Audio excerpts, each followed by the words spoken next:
Our topic today deals with our mind.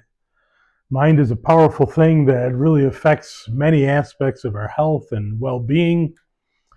And we might not think about it or just go about our day-to-day activity, not realizing that we want to control our mind and our thoughts, because there's definitely a connection, a mind-body connection that's scientifically proven, and we want it to benefit us and take us in the right direction.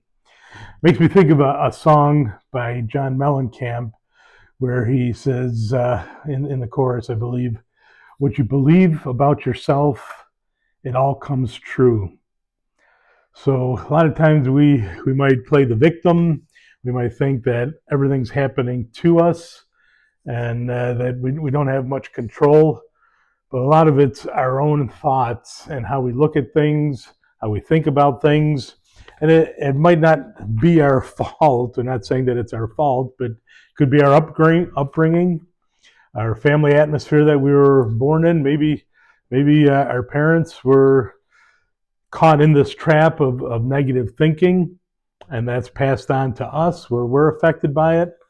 Or it could be today's news focuses a lot on negativity and people who scroll on the phone all the time, social media, there's a lot of negative things.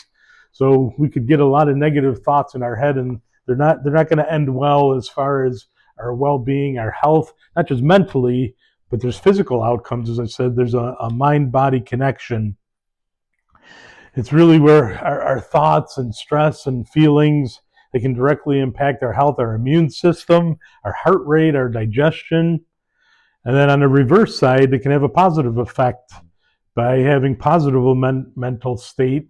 It can improve healing if we have an illness or pain. It can minimize the pain. Our body releases hormones and triggers physical responses that perhaps, like even our heart rate, maybe you've heard of the expression fight or flight. We get those feelings and emotions because of hormones that are released in us. And again, it can lead us to a positive outcome or a negative, depending on our mental state. So when we get that connection where our thoughts and emotions with our body, if we perceive stress and the brain triggers the release of hormones like adrenaline or cortisol, which in certain ways can be beneficial, but in other expressions or long-term, definitely can have a bad effect on our heart rate, blood pressure, muscle tension, because we're preparing for danger. There's a dangerous situation that we could be coming across in our minds, and that can have a negative effect on our immune system. Then the body, it deals with poor nutrition, gut health, chronic illness.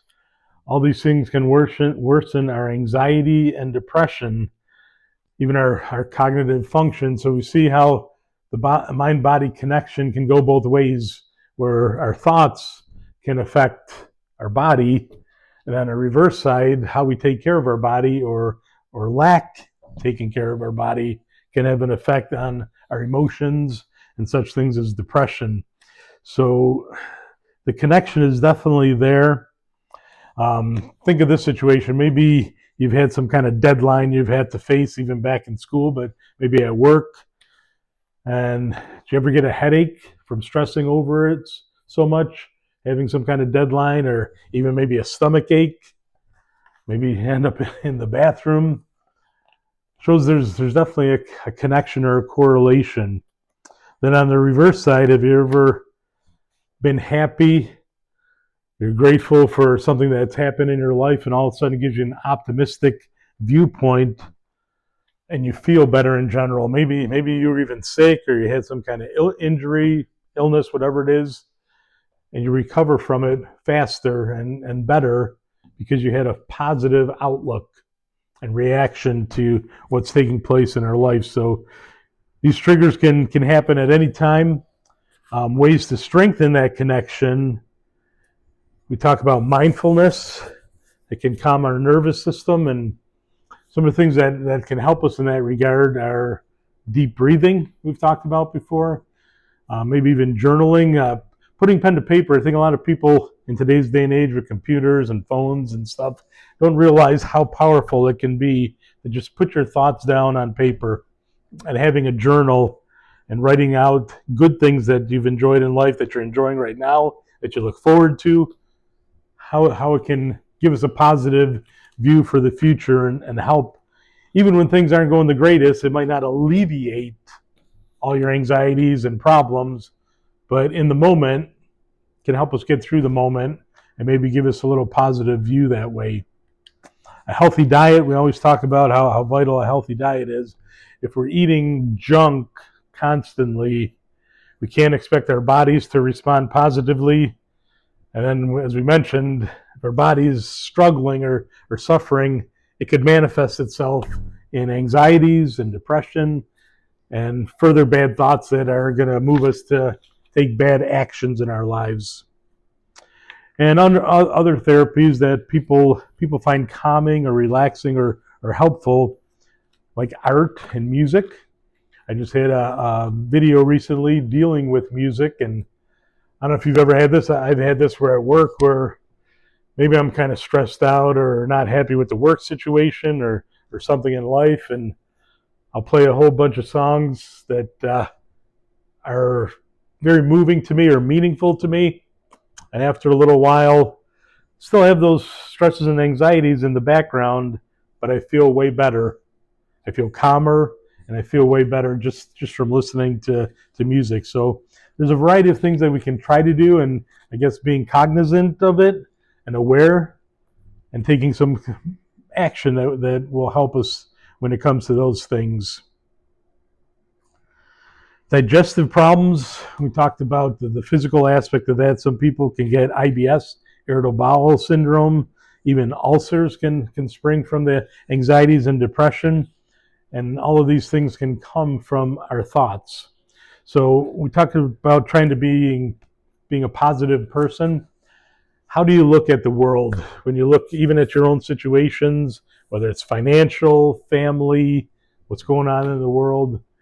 Do you always look at the negative side, or you try to be positive? And whichever side we're on, we have to realize that can change, and we can change things.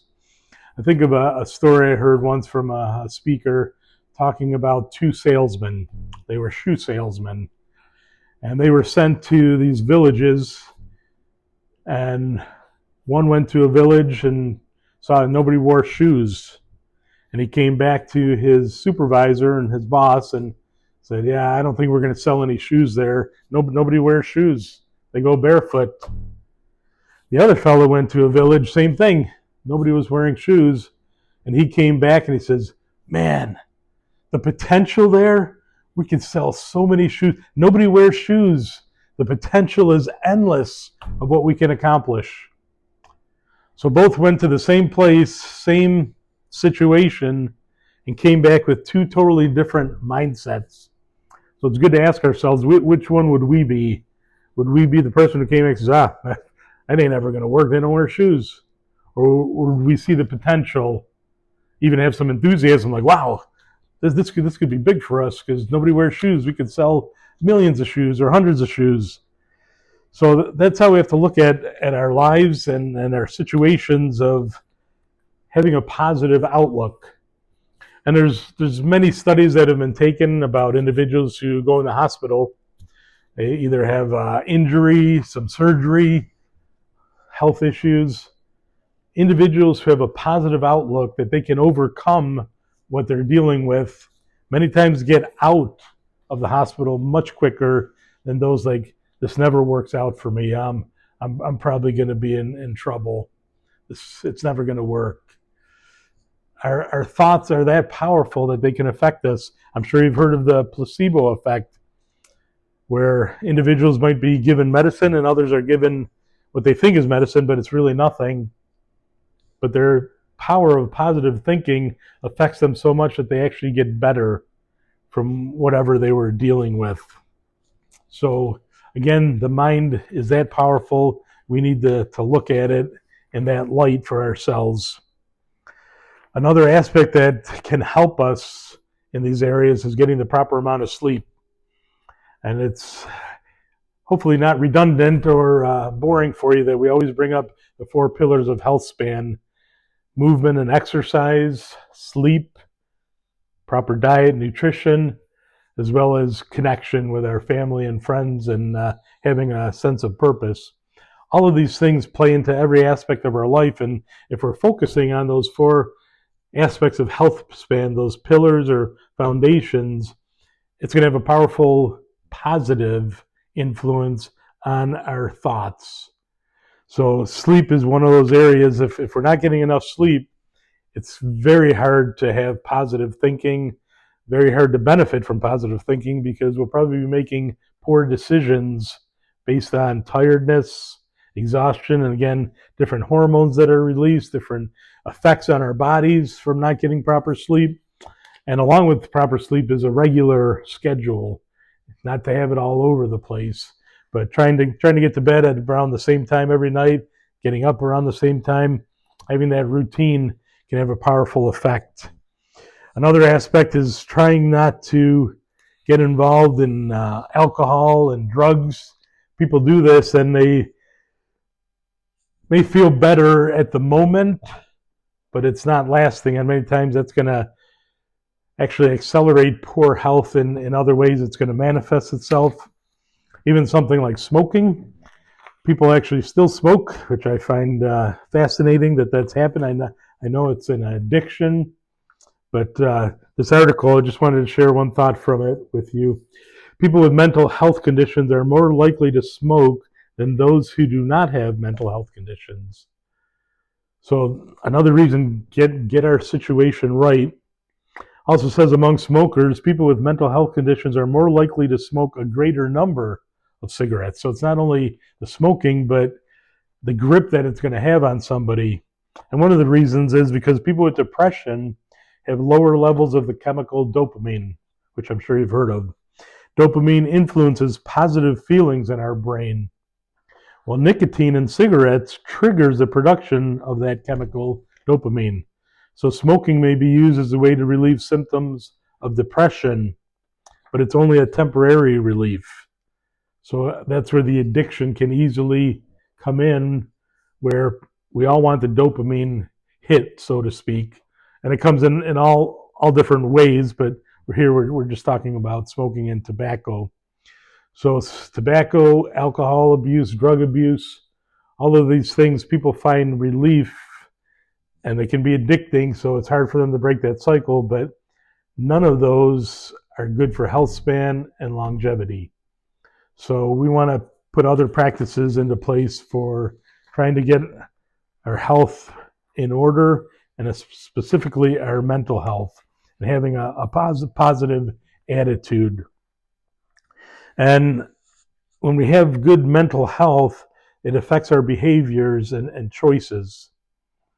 If our mental health is good, it's going to be easier for us to get up in the morning and go to the gym, to get to work and survive a work day, to eat properly, make the proper choices. If our mental thinking isn't right, it's way too easy to go through a drive-through and get something totally unhealthy for our body, and then to just continue the cycle of unhealthiness. And if we have the right mindset, it can build resilience in us, that whatever we're facing, whatever obstacles, whatever challenges, that we can be proactive and we can overcome the obstacles. So this was just a brief reminder to hopefully motivate and encourage to think. When we're thinking health span, longevity, there's so many physical things that we draw attention to, but our mind is a powerful one as well. So we want to get our mental thinking as positive as possible, focusing on good behaviors, good choices. And if we do that, we'll be happy with our health span. We'll be happy today, and it'll help us to have a great, long, good health span and longevity with it. So I appreciate you watching. Please hit the like button, subscribe button, and please watch further videos that I have out as well. Keep fighting and exert yourself, elevate your health, evolve in mind and body. We can do it together. Let's do it.